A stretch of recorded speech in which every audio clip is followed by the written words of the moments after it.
Alright, so which statement are inconsistent with Dalton atomic theory as it was originally stated, and why? So first of all, A, all carbon atoms are identical. B, an oxygen atom combine 1.5 hydrogen atom to form a water molecule.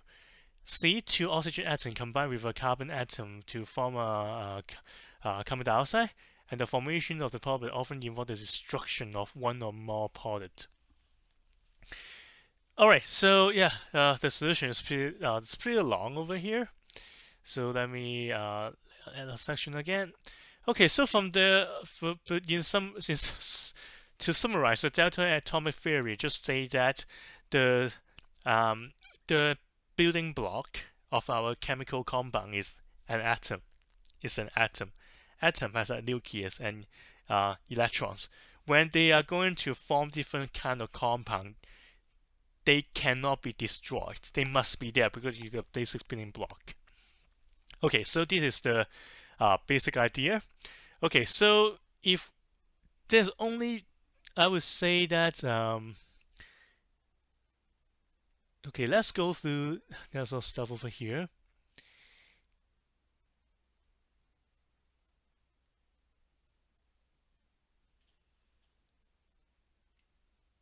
Okay, so let me summarize that. So again, we as we know that from Dalton atomic theory, for each atom there's a building block. So for example, we have one building block and then we mix it in another one. So we need to have, they will form a compound. In this compound must contain these two building block, these two.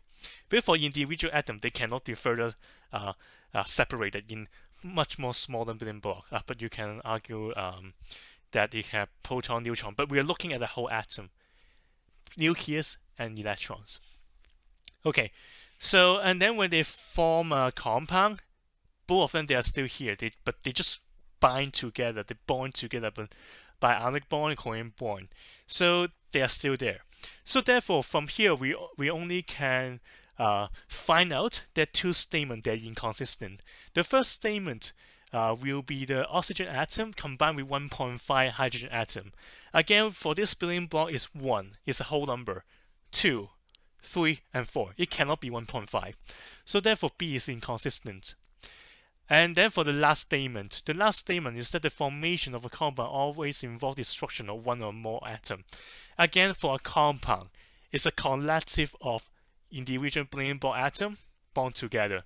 So that's why for our answers, it will be B and D. They are inconsistent. For A, it will still consistent because for individual building block, if they are same element, they should be the same. They should be identical. And then when we are forming a compound, we must have a whole number of element or atom formed together. So only B and D, they are inconsistent. So yeah, the solution is correct. But it just, I mean, it take a very long paragraph to explain very simple concept. Okay, so we can keep going.